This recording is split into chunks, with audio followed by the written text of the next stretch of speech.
Masya Allah, tabarakallah. Bulan Sya'ban termasuk daripada bulan yang agung. Bulan Sya'ban termasuk daripada bulan yang mulia. Yang dikatakan oleh Nabi Muhammad SAW bahwasanya bulan Sya'ban ini adalah bulannya beliau. Kata Nabi Muhammad, bulan Sya'ban ini adalah bulannya aku. Di dalam hadis Rasulullah SAW bersabda, Rajabun syahrullah wa Sya'banu syahri wa Ramadan syahru ummati. Bulan Rajab adalah bulannya Allah, bulan Sya'ban adalah bulanku, kata Nabi Muhammad, dan bulan Ramadan adalah bulan umatku. Nah, ulama menyebutkan alasan kenapa kok bulan Sya'ban itu dikatakan sebagai bulannya Nabi Muhammad SAW. Mereka mengatakan, para ulama, bulan Sya'ban ini dikatakan sebagai bulannya Nabi karena di bulan itu telah diturunkan satu ayat yang sangat istimewa bagi Nabi Muhammad. Di bulan Sya'ban ini telah diturunkan satu ayat yang sangat agung bagi diri Nabi Muhammad SAW, yang mana di ayat tersebut mengabarkan bahwasanya Allah dan para malaikatnya Allah itu berselawat kepada Nabi Muhammad SAW. Bagi Nabi Muhammad ini merupakan ayat yang sangat istimewa. Kenapa? Karena mengabarkan bahwasanya Allah, Tuhan semesta alam, dan juga para malaikatnya Allah yang tidak pernah bermaksiat itu berselawat kepada Nabi Muhammad SAW. Baru setelah pengabaran itu, di dalam ayat ini Allah meminta kepada kita untuk juga ikut berselawat kepada Rasulullah SAW. Ayat tersebut insya Allah tentunya kita udah tahu semua Pak ya, dan udah hafal, yaitu firman-Nya Allah Subhanahu wa taala, innallaha wa malaikatahu yusalluna 'alan nabi ya ayyuhalladzina amanu sallu alaihi wa sallimu taslima. Kata ulama, ayat ini diturunkan di bulan Sya'ban. Maka dari itu Nabi Muhammad mengatakan bulan ini adalah bulanku, yakni bulan di mana Allah Subhanahu wa taala menampakkan keagunganku, kemuliaanku, keistimewaanku di sisi Allah, sehingga Allah mengabarkan kalau Allah itu bersalawat dan malaikatnya Allah juga bersalawat kepada Nabi Muhammad SAW. Maka dari itu kita dianjurkan oleh para ulama dengan datangnya bulan Sya'ban untuk lebih menambah porsi salawat yang kita haturkan untuk Rasulullah. Secara umum memang bersalawat kepada Rasulullah dianjurkan untuk kita memperbanyak. Kita sebagai umat Nabi Muhammad dianjurkan untuk memperbanyak bersalawat kepada Rasulullah. Tapi khusus di bulan Sya'ban ini kita lebih dianjurkan lagi bersalawat kepada baginda Rasulullah SAW. Makanya bulan Sya'ban juga disebut sebagai bulan untuk bersalawat. Kalau bulan Rajab kemarin adalah bulan untuk beristighfar. Di bulan Rajab kemarin Pak, kita dianjurkan memperbanyak membaca istighfar. Di bulan Sya'ban ini kita dianjurkan untuk memperbanyak bersalawat kepada Nabi Muhammad. Dan nanti di bulan Ramadan yang insya Allah semoga kita disampaikan semua ke bulan Ramadan, yang berarti bulan Ramadan ini udah sekitar tinggal 27 hari lagi. Betul atau enggak Pak? Tidak disangka Pak ya, bulan Ramadan udah berada di depan mata kita. Semoga Allah sampaikan kita ke bulan Ramadan, karena memang masih belum ada yang tahu. Terkadang kita sendiri nyangka bakal sampai ke bulan Ramadan, tapi malah kita didahului oleh ajal kita. Betul atau enggak Pak? Banyak di antara manusia yang menyangka dirinya bakal sampai ke bulan Ramadan, tapi ternyata ajalnya lebih mendahuluinya. Makanya Rasulullah SAW mengajarkan kepada kita satu doa agar supaya Allah menyampaikan kita ke bulan Ramadan. Betul atau enggak? Doanya Nabi Muhammad, Allahumma barik lana fi Rajab wa Sya'ban wa ballighna Ramadan, kata Rasulullah. Ya Allah, berikanlah kepada kami keberkahan di bulan Rajab, berikanlah kepada kami keberkahan di bulan Sya'ban, dan sampaikanlah kami ke bulan Ramadan. Kalau bisa jangan wafatkan kita sebelum datangnya bulan Ramadan. Karena di bulan Ramadan ini merupakan bulan karunia-Nya Allah. Banyak di situ Allah Subhanahu wa taala menurunkan rahmahnya, menurunkan maghfirahnya untuk hamba. Jadi kalau bisa, kalau mau diwafatkan setelah Ramadan tidak masalah. Tapi sebelum datang bulan Ramadan, semoga tidak diwafatkan oleh Allah. Allah sampaikan kita ke bulan Ramadan. Ini doanya Nabi Muhammad sallallahu alaihi wasallam, dan itu dikabulkan oleh Allah. Nabi Muhammad sallallahu alaihi wasallam wafatnya di bulan Rabiul Awal, jauh dari bulan Ramadan. Setelah datangnya bulan Ramadan tentunya. Nah, maka kita juga memohon kepada Allah semoga Allah menyampaikan kita ke bulan Ramadan. Nah, kalau bulan Ramadan kata ulama adalah bulan untuk kita memperbanyak membaca Al-Qur'an. Ini kalau bulan Ramadan. Rajabun syahrul istighfar wa Sya'ban syahrus salah ala nabiyil muhtar wa Ramadan syahrul Qur'an.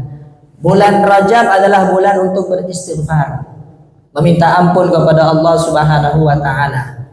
Bulan Sya'ban adalah bulan bersalawat kepada Rasulullah sallallahu alaihi wasallam, sedangkan bulan Ramadan adalah bulan untuk membaca Al-Qur'an. Nah, dan juga di bulan Sya'ban sebagaimana yang sebelum-sebelumnya udah pernah kita sampaikan, tapi hanya sebagai bentuk pengingat supaya tidak lupa dari benak kita, bahwasanya di bulan Sya'ban ini ada banyak kejadian-kejadian penting di dalam sejarah Islam yang terjadi di bulan Sya'ban.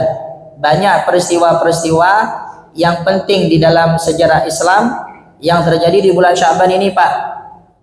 Yang pertama adalah tentang perpindahan arah kiblat. Yang pertama adalah tentang perpindahan arah kiblat. Dulu kata ulama, sebagaimana yang disebutkan di dalam kitab Tafsir Al-Baghawi, bahwasanya ketika umat Islam dan Nabi Muhammad masih belum hijrah ke kota Madinah, mereka ketika salat menghadap Ka'bah yang ada di Mekah. Tapi setelah Nabi Muhammad SAW berhijrah ke kota Madinah, di situ Allah Subhanahu wa taala memerintahkan kepada Nabi Muhammad dan sahabatnya ketika salat untuk menghadap kepada Baitul Maqdis yang ada di Palestina. Kenapa? Karena memang di dalam kitab Taurat itu disebutkan bahwasanya sifatnya Nabi akhir zaman ketika salat itu kiblatnya mengarah ke Baitul Maqdis.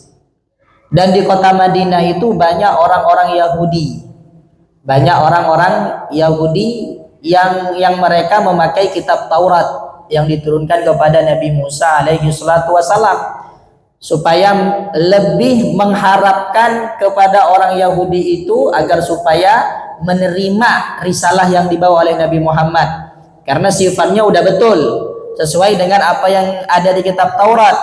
Ketika salat menghadapnya ke Baitul Maqdis. Jadi ketika Nabi Muhammad berpindah ke kota Madinah di awal-awal hijrahnya Rasulullah itu, Rasulullah Shallallahu Alaihi Wasallam ketika salat menghadap kepada Baitul Maqdis, kepada Baitul Maqdis yang ada di Palestina. Naam. Tetapi di dalam hati kecil Nabi Muhammad Shallallahu Alaihi Wasallam, beliau lebih condong kepada Ka'bah yang ada di Mekah. Lebih suka, lebih senang kalau ketika salat menghadap ke arah Ka'bah. Naam. Maka dari itu satu ketika Rasulullah Shallallahu Alaihi Wasallam pernah curhat dengan malaikat Jibril, Pak. Rasulullah Shallallahu Alaihi Wasallam curhat dengan malaikat Jibril. Apa kata Rasulullah? Wadidtu law hawwalani Allahu ilal Ka'bah fa innaha kiblatu Abi Ibrahim alaihi salam. Kata Rasulullah, sebenarnya malaikat Jibril, aku ini mengharap dan kepengen Allah Subhanahu wa taala menyuruh aku agar supaya aku ini menghadap kepada Ka'bah sebagai kiblatku ketika aku salat. Karena Ka'bah itu merupakan kiblatnya ayahku Nabi Ibrahim. Dulu Nabi Ibrahim kiblatnya adalah ke Ka'bah yang ada di Makkah. Aku mengharapkan ini. Lalu apa kata malaikat Jibril? Innama ana abdun misluka. Wahai Muhammad, aku ini juga hamba seperti engkau. Enggak bisa apa-apa. Juga seorang hamba, tugasku hanya menjalankan apa yang diperintahkan oleh Allah. Kata Allah, aku datang ke barat, aku datang ke barat. Kata Allah, aku datang ke timur, aku datang ke timur. Kata Allah, aku diam di depan, aku diam di depan. Kata Allah, aku diam di belakang, aku diam di belakang. Aku hanya seorang hamba seperti engkau. Hanya mengikuti apa yang Allah Subhanahu wa taala perintahkan. Wa anta karimun ala rabbik. Sedangkan engkau adalah hamba yang mulia di sisi Tuhanmu. Engkau lebih mulia daripada aku, kata malaikat Jibril. Fasal anta rabbaka. Coba kamu minta langsung kepada Allah. Fa innaka indallahi azza wa jal bimakan. Karena engkau merupakan hamba yang memiliki kedudukan yang tinggi di hadapan Allah. Tentunya doamu lebih mustajab daripada aku, kata malaikat Jibril kepada Nabi Muhammad sallallahu alaihi wasallam. Akhirnya ketika itu malaikat Jibril kembali ke langit karena memang tempatnya para malaikat itu ada di langit. Nah, setelah itu Nabi Muhammad sallallahu alaihi wasallam sering memandang ke atas langit dan Nabi Muhammad tidak pernah meminta kepada Allah. Dikatakan bahwasanya Nabi Muhammad malu untuk meminta kepada Allah secara langsung agar supaya kiblat itu dipindah dari Masjidil Aqsa ke Masjidil Haram atau ke Ka'bah yang ada di Mekah. Hanya saja Nabi Muhammad SAW selalu memandang ke atas langit dengan pandangan yang tajam, dengan harapan supaya datang malaikat Jibril membawa perintah dari Allah akan perubahan arah kiblat dari Masjidil Aqsa ke Masjidil Haram. Dan akhirnya itu dikabulkan oleh Allah Subhanahu wa taala. Dan akhirnya itu disetujui oleh Allah Subhanahu wa taala sehingga turunlah ayat Al-Qur'an. Kata Allah di dalam Al-Qur'an, "Qad nara taqalluba wajhika fis sama." Wahai Muhammad, kami, kata Allah, sungguh telah melihat bagaimana wajahmu yang selalu engkau hadapkan kepada langit. Falanuwalliyannaka kiblatan tardaha. Maka kami akan mengalihkan kiblatmu kepada kiblat yang engkau ridhai, kepada kiblat yang engkau senangi, kepada kiblat yang engkau sukai.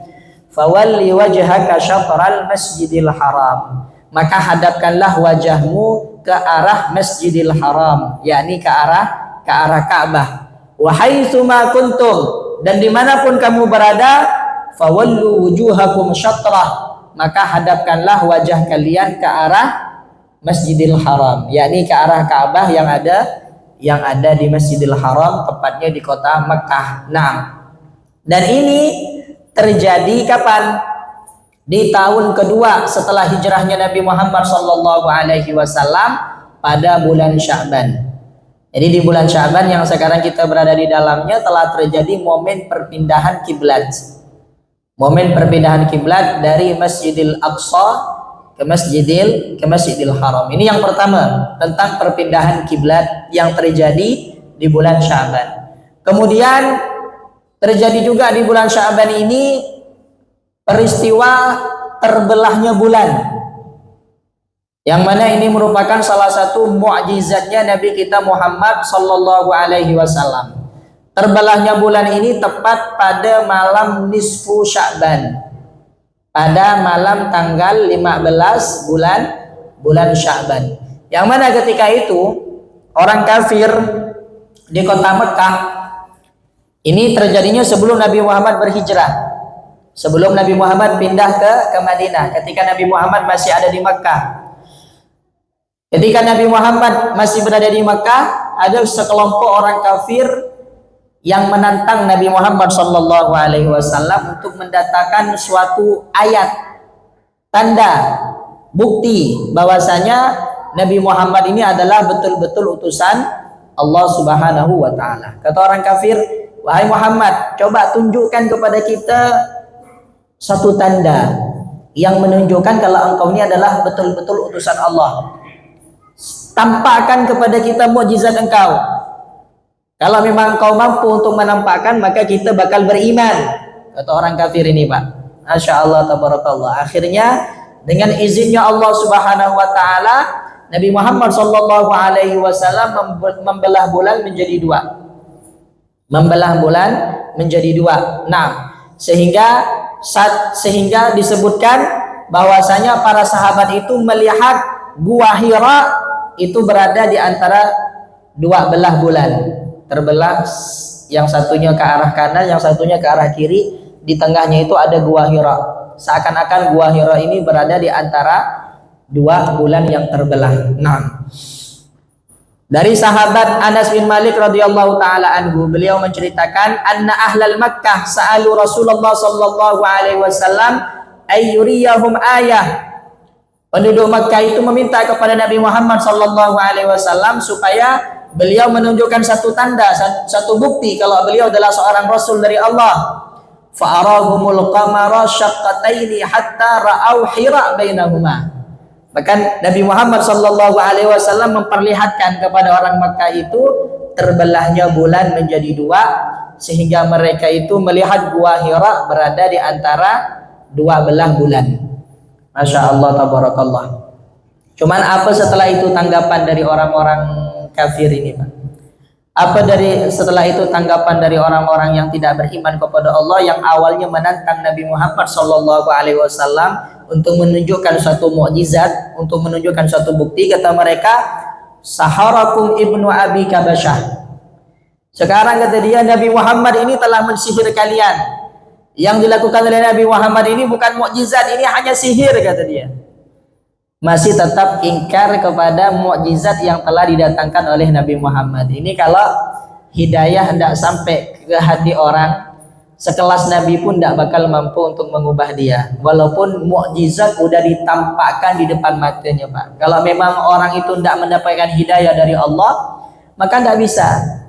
Nah, maka tugas kita sebagai umat Nabi Muhammad sallallahu alaihi wasallam hanya menyampaikan, hanya memberikan pencerahan, hanya memberikan penerangan kepada hamba-hamba Allah yang lain. Kalau kepengen selamat, ayo ini jalannya. Kalau kepengen selamat, ini caranya. Kalau kepengen selamat, jalan ini yang perlu kita tempuh. Hanya kita menerangkan saja. Masalah orang mau, tidak mau, itu kembali kepada Allah. Tugasnya kita hanya menyampaikan. Tugasnya kita hanya menerangkan. Tugasnya kita hanya memberikan pencerahan kepada umat. Selebihnya mereka mau nerima, alhamdulillah. Mereka tidak mau nerima, berarti memang Allah masih belum membukakan pintu hidayah kepada mereka. Ini Nabi Muhammad SAW sekelas Nabi, menampakkan mukjizat di depan mata mereka, tapi mereka malah menuduh Nabi sebagai penyihir. Malah menuduh Nabi dengan hal yang bukan-bukan. Nah, tapi Nabi Muhammad SAW tetap tabah, karena Nabi tahu bahwasanya tugas beliau hanya menyampaikan. Nah, dan ini Allah ceritakan di dalam Al-Quran. Kata Allah, iqtarabatis sa'atu wansyaqqal qamar. Kiamat ini telah dekat. Wansyaqqal qamar, dan bulan itu betul-betul telah terbelah, kata Rasulullah sallallahu alaihi wasallam. Nah, sampai kita dengar dari guru kita Al-Habib Umar bahwasanya di Cina itu ada kalender, Pak. Ada kalender katanya momen terbelahnya bulan. Karena kalau ini sihir, kalau sihir itu kan hanya tipuan mata. Kalau sihir itu hanya tipuan mata, dan sihir ini tidak mungkin berpengaruh kepada orang yang jauh. Kepada orang yang jauh, mungkin hanya mempengaruhi orang yang ada di sekitar situ aja. Tapi kalau orang yang berada di tempat lain tidak akan terpengaruh. Setelah dibuktikan, penduduk Mekah itu ingin membuktikan sebenarnya itu sihir atau bukan. Ketika banyak orang datang ke Mekah, mungkin ketika melaksanakan ibadah haji ditanya, pada malam tanggal 15 bulan Sya'ban itu, kalian lihat ada yang aneh enggak sama bulan? Ternyata mereka semua mengatakan iya, kita melihat bulan terbelah menjadi dua. Kita melihat bulan terbelah menjadi dua. Nah, ini menunjukkan bahwasanya yang dilakukan oleh Nabi Muhammad bukan sihir, tapi itu merupakan mukjizat yang Allah Subhanahu wa taala tampakkan kepada Nabi Muhammad sallallahu alaihi wasallam.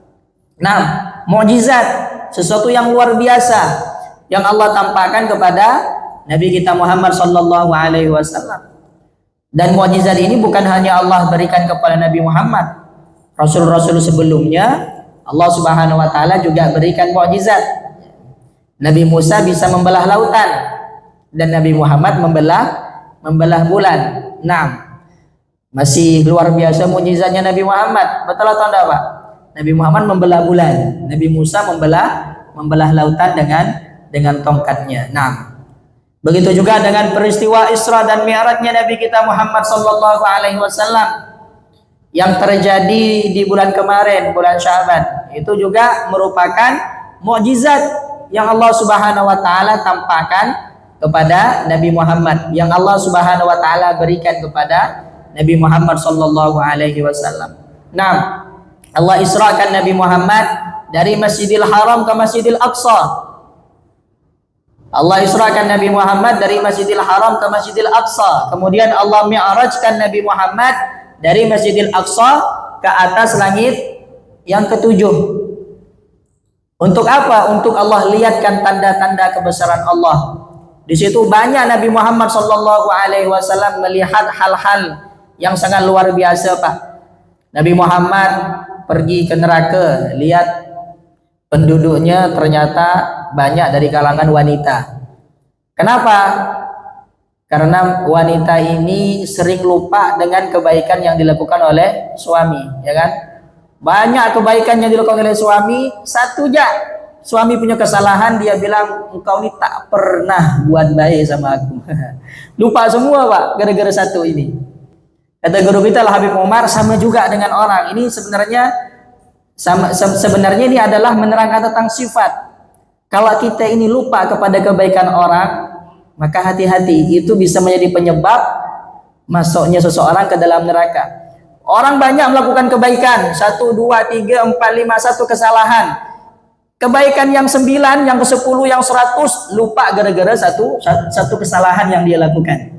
Nah, kata guru kita Al Habib Umar, ini penyebab masuknya orang ke dalam neraka, yang mungkin kebanyakan yang punya sifat seperti ini adalah seorang wanita.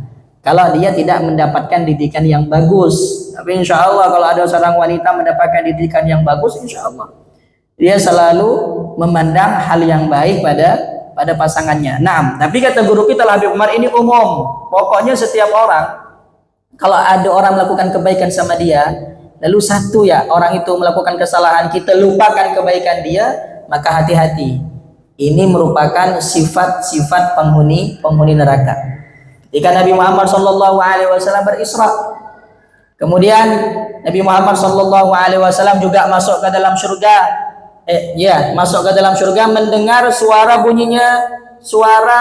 bunyi sandalnya Sayyidina Bilal. Udah masuk ke dalam surga, suara bunyi sandalnya Bilal. Ketika Nabi Muhammad kembali ke bumi, ditanya, wahai Bilal, amalan apa yang kau lakukan? Kok aku sudah mendengar bunyi sandalmu di surga? Kata Bilal, ya Rasulullah, tidak ada amalan yang istimewa yang aku lakukan, hanya saja kalau habis berwudu, aku ini melaksanakan sholat 2 rakaat. Habis wudu, saya sholat 2 rakaat. Habis wudu, saya sholat 2 rakaat. Kata Rasulullah, gara-gara itulah Allah Subhanahu wa taala mendahulukan bunyi sandalmu udah ada di surga. Aku dengar ketika aku dimi'rajkan oleh Allah Subhanahu wa taala. Nah, kemudian Nabi Muhammad sallallahu alaihi wasallam mengalami peristiwa Isra Mi'raj ini tidak lama, Pak. Sekejap, sebentar. Sehingga dikatakan ketika Nabi Muhammad kembali, tempat tidurnya Nabi Muhammad itu masih hangat. Masih belum dingin. Kebesokan harinya, ketika Nabi Muhammad sallallahu alaihi wasallam keluar, datanglah Abu Jahal. Siapa Abu Jahal itu? Fir'aunnya umat ini. Abu Jahal, Fir'aunnya Nabi Muhammad. Kata Abu Jahal, wahai Muhammad, gimana kabar engkau? Kira-kira ada info baru enggak nih? Nanya sama Nabi Muhammad. Soalnya engkau nih selalu ngasih kita kabar yang aneh-aneh. Engkau bilang kita habis wafat bakal berpindah ke alam akhirat. nanti ada surga, ada neraka. Aneh-aneh hal yang kau datangkan nih ke kita. Kira-kira sekarang ada hal baru enggak? Rasulullah Shallallahu Alaihi Wasallam sebenarnya tahu bahwasanya Abu Jahal tidak bakal percaya kalau diceritakan tentang Isra dan Mi'raj yang dialami oleh Nabi. Tetapi karena ini udah hal yang harus disampaikan, dan di situ Nabi Muhammad Shallallahu Alaihi Wasallam mendapatkan perintah dari Allah untuk menyampaikan juga kepada umatnya tentang salat 5 waktu yang didapatkan dari Isra Mi'raj. Ya, Nabi Muhammad ceritakan. Kata Nabi Muhammad, iya, aku punya kabar baru. Apa? Semalam aku diisrakan oleh Allah Subhanahu wa taala dari Masjidil Haram ke Masjidil Aqsa. Kata Abu Jahal, Masjidil Aqsa yang ada di Palestina? Iya. Dan ini kamu lakukan dalam waktu semalam. Malamnya kamu lakukan perjalanan dari Masjidil Haram ke Masjidil Aqsa, sekarang kamu udah ada di antara kita. Iya, kata Nabi Muhammad Sallallahu Alaihi Wasallam. Lalu Abu Jahal agak tersenyum sinis, Pak. Kata dia, oh ini berarti udah kelewatan batas, berarti apa yang disampaikan oleh Nabi Muhammad Sallallahu Alaihi Wasallam udah sangat aneh, udah kabar yang dia sampaikan. Ketawa sinis Abu Jahal. Kata Abu Jahal, wahai Muhammad, kira-kira kalau aku kumpulkan penduduk Mekah ini sekarang, aku kumpulkan, apakah engkau bakal menceritakan apa yang kau ceritakan kepada aku ini? Karena Abu Jahal tahu pasti umumnya manusia tidak percaya. Berjalan dari Masjidil Haram ke Masjidil Aqsa, karena secara umum ketika mereka mau datang ke Masjidil Aqsa itu, Pak, dari Mekah itu membutuhkan perjalanan 1 bulan berangkatnya. Baliknya 1 bulan, berarti pulang pergi perlu waktu 2 bulan. Ini kata Nabi Muhammad itu dilakukan dalam 1 malam. Kata Abu Jahal, kalau aku kumpulkan sekarang penduduk Mekah ini untuk menyampaikan, untuk agar supaya engkau menyampaikan tadi yang engkau sampaikan kepadaku, engkau mau enggak? Kata Nabi Muhammad, iya aku mau. Kata Nabi Muhammad Sallallahu Alaihi Wasallam, akhirnya dipanggil, ya ahla Mekah, sini semuanya, dengarkan kabar baru dari Muhammad Sallallahu Alaihi Wasallam ini. Akhirnya Nabi Muhammad dengan hati yang mantap mengabarkan, semalam aku telah diisrakan oleh Allah Subhanahu Wa Taala dari Masjidil Haram ke Masjidil Aqsa. Pertanyaannya sama, dan sekarang engkau ada di antara kita, wahai Muhammad. Iya, kata Nabi Muhammad. Akhirnya ketika itu, Pak, ada yang nyimpan tangannya ke atas kepala, ada yang ketawa, ada yang tepuk tangan, bermacam-macam, mengejek apa yang telah disampaikan oleh Nabi Muhammad. Bahkan ada yang murtad. Na'udzubillah. Yang imannya masih belum kuat, ada yang murtad. Nah, dan ketika itu ada yang orang datang kepada Abu Bakar As-Siddiq. Kebetulan tidak ada di situ Sayyidina Abu Bakar. Ditanya, wahai Abu Bakar, coba dengarkan sekarang ada kabar baru dari sahabat engkau ini, Muhammad Sallallahu Alaihi Wasallam. Apa kata Abu Bakar? Dia mengaku kalau dia semalam diisrakan oleh Allah dari Masjidil Haram ke Masjidil Aqsa, dan pagi-paginya udah ada di antara kita. Gimana menurut engkau tuh? Masih percaya anda sama sahabat kau tuh? Kata orang ini kepada Sayyidina Abu Bakar. Apa kata Sayyidina Abu Bakar? In qala faqad sadaq. Ingkala faqad sadaq. Kalau memang itu betul-betul Nabi Muhammad yang kabarkan, berarti itu adalah kabar yang benar, kabar yang jujur. Aku mempercayainya. Kata Sayyidina Abu Bakar. Tanpa ragu Sayyidina Abu Bakar percaya kepada apa yang dikabarkan oleh Nabi Muhammad Sallallahu Alaihi Wasallam. Ingkala faqad sadaq. Kalau memang dia yang mengabarkan, maka itu adalah kabar yang benar.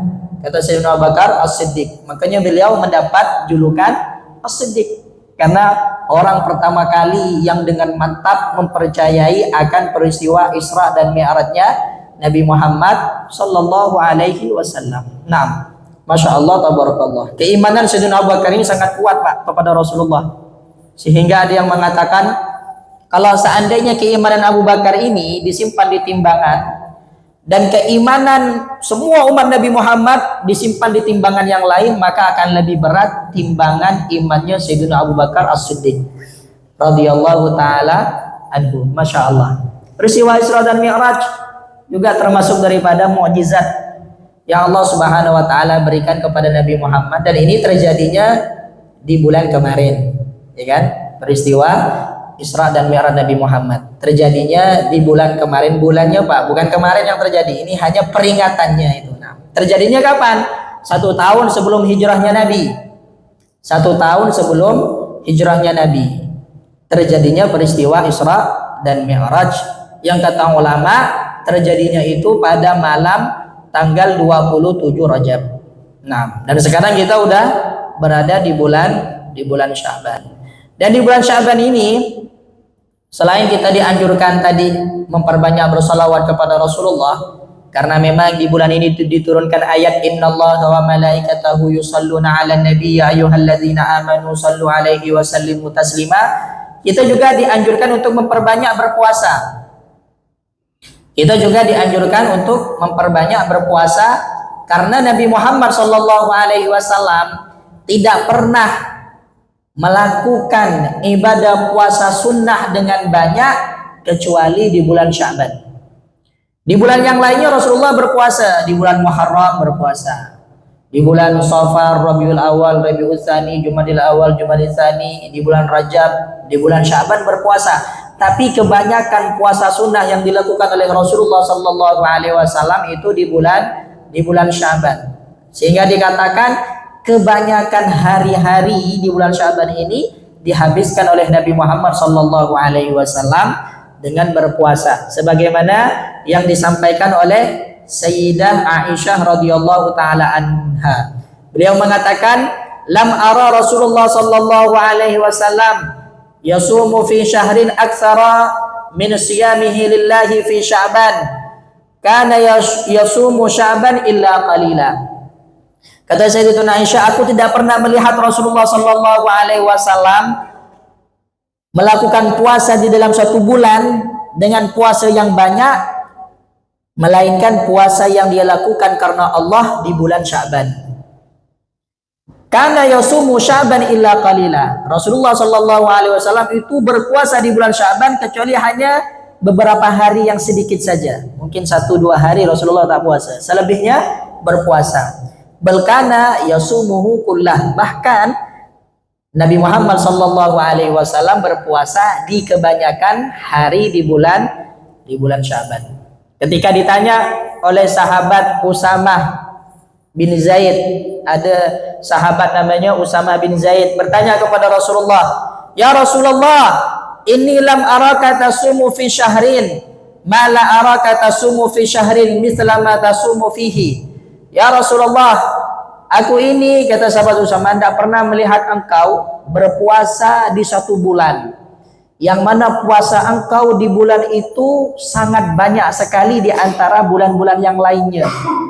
Kata Rasulullah, bulan apa itu? Ayu syahrin, kata Rasulullah, bulan apa yang aku banyak berpuasa itu, kata Rasulullah. Lalu kata sahabat ini, bulan Sya'ban ya Rasulullah. Lalu kata Nabi Muhammad sallallahu alaihi wasallam, Sya'ban baina Rajab wa syahri Ramadan. Bulan bulan Sya'ban adalah bulan yang berada di antara bulan Rajab dan bulan Ramadan. Berada di antara bulan Rajab dan bulan Ramadan. Yaghfulun nasu anhu. Banyak orang yang lalai dari bulan Sya'ban ini. Dulu di zaman Nabi Muhammad banyak orang yang lalai. Banyak orang yang tidak tahu keistimewaan yang ada di bulan Sya'ban ini. Yurfa'u fihi a'malul ibad.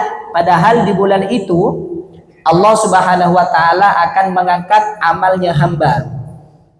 Fa uhibbu alla yurfa'a amali illa wa ana sha'im, kata Rasulullah, dan aku kepengen amalku ketika diangkat oleh Allah aku dalam keadaan berpuasa. Karena di situ amal kita selama setahun akan diangkat dan disodorkan, dilaporkan kepada Allah Subhanahu wa taala. Ini bertepatan dengan malam nisfu Sya'bannya, Pak. Yang insya Allah nanti bakal kita sampaikan tentang keutamaan malam nisfu Sya'ban di pertemuan berikutnya. Semoga Allah Subhanahu wa taala memberikan kepada kita keberkahan di bulan Sya'ban. Allah memberikan kemudahan kepada kita untuk memperbanyak berpuasa. Lebih-lebih bagi yang punya utang tahun kemarin, Pak, bulan Ramadan. Kalau insya Allah bapak-bapaknya tidak ada yang punya utang. Ini ibu-ibu terkadang yang di rumah, ya kan, tanya sama istri, tanya sama anak perempuan, tanya sama kakak, utang yang tahun kemarin udah diqadha atau belum?